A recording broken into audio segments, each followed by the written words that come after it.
I've officially been on YouTube for 1 full year. Hi, I'm a music teacher and this is my life.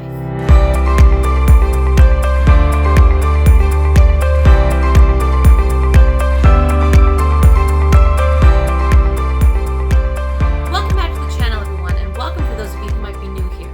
If you heard what I said, then you heard me right. On the day that I'm posting this, March 11th of 2025, I will have officially been making YouTube content for 1 year.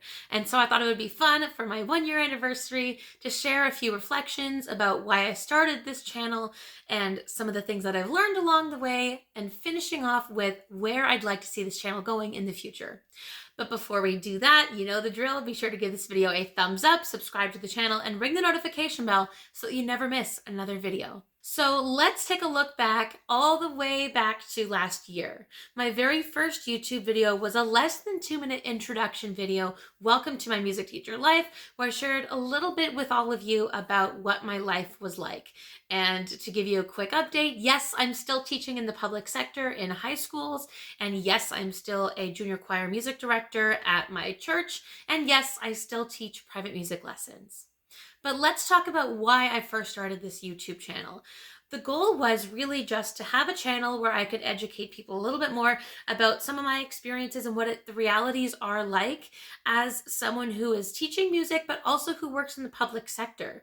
So talking about things like teaching private lessons, or how I run my rehearsals, or how my repertoire is organized at my church job. I was really using all of those videos as a way of hopefully helping someone else out there, because there are some things that I had to learn through experience, others I learned through wonderful teachers or mentors in my life, but all of those things I was just really hoping could be helpful to someone out there along either their musical journey or their education journey. Some of my videos have been focused more about that kind of education aspect, so things like how my teaching job has changed or running rehearsals, and others have been sort of like practical tips, so things like my flute videos, my saxophone videos, where I give you sort of common tips and tricks and mistakes people make when they're beginners.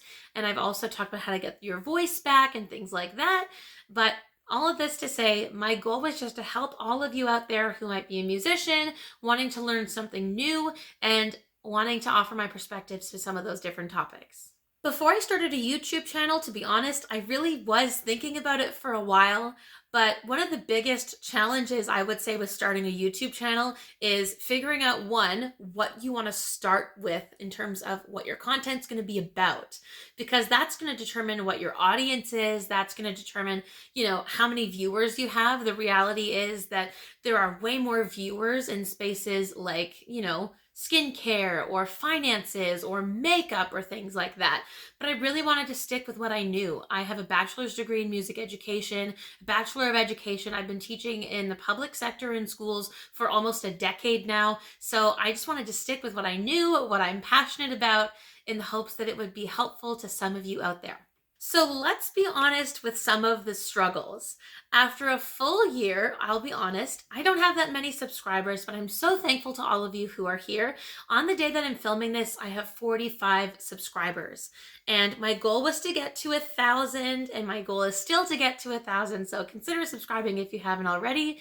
But it's a long journey. And the thing is that I know that by choosing a very specific topic, I'm probably going to have a smaller audience than a lot of those other larger channels, right? And the other thing too is that content creation is not my primary job. I work as a high school teacher, I teach music lessons, I work at a church, but this isn't the only job, and this isn't the job where I spend most of my time either. So I've been trying to grow this channel and post content while balancing all of those other things. And it's not a complaint, it's just the reality of the situation that I'm in right now. Now, learning how to edit videos was probably the biggest learning curve. I watched quite a few YouTube videos about different software that you can use to edit videos, some that were online, some that were premium subscriptions. But remember, I am doing this on top of having other jobs.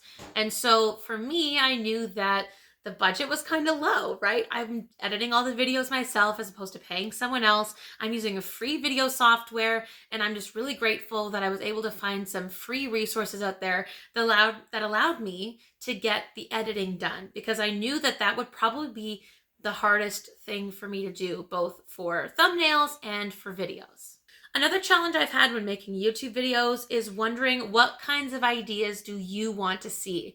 Some of the reasons why I say share in the comments what else you'd like to see is because, of course, I want to make sure that I'm making videos that you're going to find helpful and useful. And some ideas I thought were going to do great and they flopped. There were other videos where I thought, sure, this might be helpful, but I'm not expecting too much out of it. And then the viewership just skyrockets. As a matter of fact, one of the videos that has the second highest number of views at this very moment is my beginner common mistakes for saxophone video.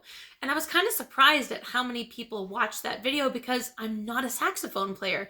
If you've been here a while, then you know that my best instrument is the flute, but I was quite surprised at how many views I was able to get on that video. But it just goes to show that there are a lot of saxophonists out there who might be beginners. So I was kind of surprised by that. Now, the realities of having content creation and burnout and other jobs is real. And I'm not going to pretend that it isn't. If you were on this channel around the summer of last year, then I was honest with you where I said, hey, after summer school, I'm going to take a few weeks off because I'm just tired. I wanted to be transparent about that because, again, this is not the only job I have. And realistically, YouTube isn't a job right now because I'm not getting paid. But this is still something that I enjoy doing, but you want to make sure that you're making enough time for yourself and your relationships and your friends and your family, and you just need to balance it. So if that means maybe taking a back seat to creating content, then, I had to do what was best for me. And for those of you out there, hopefully you're doing what's best for you as well if you're working on a YouTube channel. Some milestones that I've been able to hit. I was very thankful and happy when I got the first 1,000 views. And then before I knew it, I was at 2,000 and 3,000 views. So that was really exciting as well. And on the day that I'm filming this, I currently have 45 subscribers. Now I know that's not a ton, but I'm still very happy with that number. If you haven't subscribed yet and are considering doing so, then go ahead and subscribe. But all those milestones, even though it's a really small channel, I'm still so happy and grateful that I'm able to say that I've made some progress over this first year and learning along the way. Some things that I've learned on top of that is that it's okay to make some changes based on comments. So there was a video where I was sort of assembling my saxophone, and it was actually in the beginner mistakes video where I was called out by a couple of folks saying, that's the best way to damage your reed. And I took those comments to heart, watched some demonstrations about how to do it differently, and then made a whole separate video of how to assemble the saxophone with that different technique. And there was a learning curve. It took me a while, and I made some large cuts in the editing part because of how long it took me to get it. But eventually I got it. And it's safe to say that as much as you're learning from me, believe me, I'm learning from you as well. So I hope the comments continue to be a place where we can motivate and teach each other and inspire each other. So with all that being said, I'm so happy to say that it's been 1 year of making YouTube videos. I'm still really enjoying it, and I look forward to many more videos in the future. So thank you all so much for being here. Give this video a thumbs up if you liked it, subscribe to the channel, and give us a follow over on Instagram. Admittedly, that's another thing I need to learn more about. I've been focused a lot more on the editing and everything on the YouTube side as opposed to Instagram, but I will hopefully see you over there as well, and I'll see you right back on this channel with another brand new video very soon.